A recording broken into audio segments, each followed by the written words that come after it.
Hello guys, welcome back to my channel SRD tech in Telugu. And ఈరోజు మనం వీడియోలో చూసుకున్నట్టయితే మనకి ప్రజెంట్ హైపింగ్ ప్రాసెసర్స్ ఉన్నాయన్నమాట ఒక రెండు. దాని గురించి చాలామందికి క్లారిటీ అయితే లేదు, దాని గురించి చెప్దామని అయితే వచ్చాను. ఫస్ట్ ఆఫ్ ఆల్ ఒక ప్రాసెసర్ వచ్చినప్పటికి 7+ Gen 3 ప్రాసెసర్, ఇంకోటి వచ్చినప్పటికి 8S Gen 3 ప్రాసెసర్.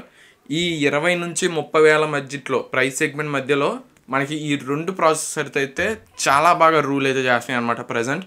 ఇప్పుడు వచ్చిన మొబైల్స్ అండ్ నెక్స్ట్ రాబోయే మొబైల్స్లో కూడా మీకు ఈ రెండు ప్రాసెసర్స్ ఎక్కువగా కనబడతాయి. ఎందుకంటే ఇది best budget and powerful processors అని అయితే మనం అయితే చెప్పొచ్చు అనమాట. ఈ రెండు ప్రాసెసర్లో అసలు ఎంతవరకు ఈక్వల్ ఉంటాయి అంటే ఎంతవరకు గేమింగ్ ఇవ్వగలవు, ఈ రెండింటి యొక్క ఫుల్ డీటెయిల్స్ అయితే చెప్తాను అనమాట. ఫస్ట్ ఆఫ్ ఆల్ ఈ రెండు ప్రాసెసర్స్ పేరు వచ్చినప్పటికి 7+ Gen 3 అండ్ 8S Gen 3. ఇది ఆల్రెడీ మనం రీసెంట్గా వచ్చిన రియల్మీ GT60లో చూసాం అండ్ పోకో F6లో చూసాం. ఈ రెండింటి యొక్క పర్ఫార్మెన్స్ మీకు అక్కడే తెలిసి ఉంటుంది. ఫస్ట్ ఆఫ్ ఆల్ దీని యొక్క ఆండ్రాయిడ్ స్కోర్స్ చూద్దాం అనమాట. టోటల్ ఆండ్రాయిడ్ స్కోర్స్ వచ్చినప్పటికి 8S Gen 3కి 1.51 మిలియన్ ఆర్ 1.56 మిలియన్ ఆ ఎవర్ రేంజ్లో ఉంటుంది అనమాట. 1.5 మిలియన్ కన్నా ఎక్స్ట్రా అయితే ఉంటుంది. అండ్ 7+ Gen 3 వచ్చినప్పటికి 1.4 1.45 ఆ ప్రైజ్ అదే ఆ ఆండ్రాయిడ్ స్కోర్ రేంజ్లో ఉంటుంది. అండ్ కొన్నిసార్లు 1.3 అండ్ 1.36 ఆ టైప్లో కూడా దొరుకుద్ది అనమాట. 7+ Gen 3 8S Gen 3 ప్రాసెసర్ కన్నా తక్కువే. ఫస్ట్ ఆఫ్ ఆల్ అదైతే గుర్తుపెట్టుకోండి. 8S Gen 3 కన్నా 7+ Gen 3 ప్రాసెసర్ అనేది కొద్దిగా పర్ఫార్మెన్స్లో తక్కువే ఉంటుంది. అండ్ మనకి ఇందులో CPU పర్ఫార్మెన్స్ చూద్దాం. CPU పర్ఫార్మెన్స్ మనం చూసుకున్నట్టయితే 7+ Gen 3కి ఎక్కువ ఉంటుంది. దాంతో పోల్చుకుంటే CPU పర్ఫార్మెన్స్ వచ్చినప్పటికి దీనికి ఎక్కువ ఉంటుంది. CPU అంటే ఏంటంటే కంట్రోల్ ప్రాసెసింగ్ యూనిట్ అనమాట. మొత్తం కంట్రోల్ చేసేది ప్రాసెసర్లో CPU ఉంటుంది. కంట్రోల్ ప్రాసెసింగ్ యూనిట్ మనకి ఇప్పుడు కంప్యూటర్లో CPU అలాగో ఆ టైప్లో దానికి మీకు హైయెస్ట్ స్కోర్ 7+ Gen 3లో ఉంటుంది. బట్ GPU ఏదైతే ఉందో గేమింగ్ ప్రాసెసింగ్ యూనిట్ ఏదైతే గేమింగ్ని మనకి ప్రాసెస్ చేస్తుందో ఆ GPU వచ్చినప్పటికి మనకి దానిలో ఎక్కువ ఉంటుంది అనమాట. 8S Gen 3లో పవర్ఫుల్ గేమింగ్ చిప్ అయితే మనం అయితే చెప్పుకోవచ్చు. దీనిలో మనకి చూసుకున్నట్టయితే ఇంకా నెక్స్ట్ మెమరీ పరంగా బ్యాటరీ లైఫ్ పరంగా చూసుకున్నా అండ్ మనకి గ్రాఫిక్స్ పరంగా చూసుకున్నా కానీ 8S Gen 3 అనేది 7+ Gen 3 కానీ ఎక్కువ ఉంటుంది.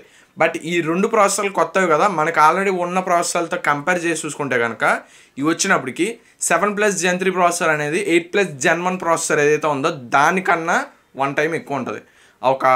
దానికన్నా మీకైతే చాలా ఎక్కువ ఉంటుంది అనమాట. ఇప్పుడు మనకి అది 10 lakh ఆండ్రాయిడ్ స్కోరు, ఇది వచ్చినప్పటికి ఒక 13 to 14 lakh ఆండ్రాయిడ్ స్కోర్స్ అనమాట. దాన్ని బట్టి చూసుకోండి మీకు 1 టైం ఎక్స్ట్రా అయితే ఉంటుంది. దాంతో పోల్చుకుంటే 0.5% ఎక్స్ట్రా ఉంటుంది అనమాట. అలాగే ఈ 8S Gen 3 ప్రాసెసర్ వచ్చినప్పటికి 8 Gen 2 ప్రాసెసర్ ఏదైతే ఉందో దాంతో సమానం అనమాట. 8 Gen 2కి ఎక్కువగా 8 Gen 3కి తక్కువ.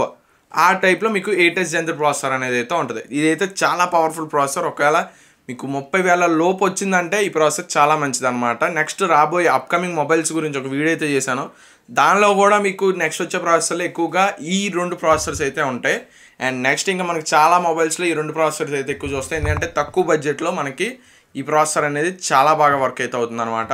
ఇది దీని యొక్క టోటల్ పర్ఫార్మెన్స్ వచ్చినప్పటికి. అండ్ మల్టీ కోర్లో మీకు చూసుకున్నా అండ్ హైయెస్ట్ స్కోర్లో చూసుకున్నా కానీ సింగిల్ కోర్లో మల్టీ కోర్లో కూడా మీకు one of the best performances అయితే ఇచ్చినాయి. బెస్ట్ స్కోర్స్ కూడా మీకు అయితే దాని నుంచి వచ్చినాయి అనమాట. ఈ రెండు మీకు 8 కోర్స్తో అయితే రన్ అవుతుంది. అండ్ 8S Gen 3 వచ్చినప్పుడు మీకు 3 GHz స్పీడ్తో మీకు అయితే రన్ అవుతుంది అనమాట. అది వచ్చినప్పటికి 2.8 GHzతో అయితే ఉంటుంది అనమాట. ఈ రెండింటి యొక్క క్లాక్ స్పీడ్ వచ్చినప్పటికి ఫ్రీక్వెన్సీస్ వచ్చినప్పటికి అలాగే ఉన్నాయి 3 అండ్ అది వచ్చినప్పటికి అయితే 2.8 GHzతో అయితే రన్ అవుతున్నాయి. అండ్ రెండు ప్రాసెసర్స్ వచ్చినప్పటికి మనకి 4 nm టెక్నాలజీతో బిల్డ్ అయిన ప్రాసెసర్సే.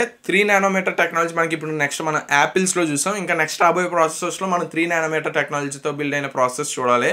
రెండు వచ్చినప్పుడు మీకు 4 nm టెక్నాలజీతో బిల్డ్ అయిన ప్రాసెసర్స్. అండ్ రెండు మీకు మ్యానుఫ్యాక్చర్ చేసేది TSMC వాళ్ళే. తైవాన్ ప్రొడక్షన్ ఏదైతే ఉందో manufacturing company SOC manufacturing company వాళ్ళే చేస్తారనమాట. ఒకవేళ మీకు శాంసంగ్ మ్యానుఫ్యాక్చర్ చేసి ఉంటే కనుక మీకు కొద్దిగా ఇబ్బందులు ఎదుర్కోవాల్సి వచ్చాయి. ఎందుకంటే శాంసంగ్ మీకు మ్యానుఫ్యాక్చర్ చేసిందంటే దానిలో హీటింగ్ ఇష్యూస్ కన్ఫర్మ్గా ఉండేది. కాబట్టి TSMC నుంచి ఈ రెండు ప్రాసెసర్స్ అయితే మ్యానుఫ్యాక్చర్ అయితే అవుతున్నాయి. కాబట్టి గుర్తుపెట్టుకోండి, ఇదైతే చాలా మంచి processors, one of the powerful processors అనేది చెప్పుకోవచ్చు. మీకు 25,000 ప్రైస్ సెగ్మెంట్లో మీకు ఇలాంటి ప్రాసెసర్స్ దొరుకుతుందంటే it's one of the best thing అనేది చెప్పుకోవచ్చు. నెక్స్ట్ రాబోయే చాలా మొబైల్స్లో కూడా మీరు ఈ రెండు ప్రాసెసర్స్ ఎక్కువ చూస్తారు. అది ఈ రెండు ప్రాసెసర్స్ యొక్క కంక్లూజన్ అనమాట. ఇది ఫ్రెండ్స్ వీడియో వచ్చినప్పుడు ఒకవేళ ఈ వీడియో కనుక నచ్చినట్టయితే మా ఛానల్ని అయితే సబ్స్క్రైబ్ చేసుకోండి. అలాగే మీ అభిప్రాయాన్ని కామెంట్ సెక్షన్లో తెలియజేయండి. This is Sriram signing off. Thank you.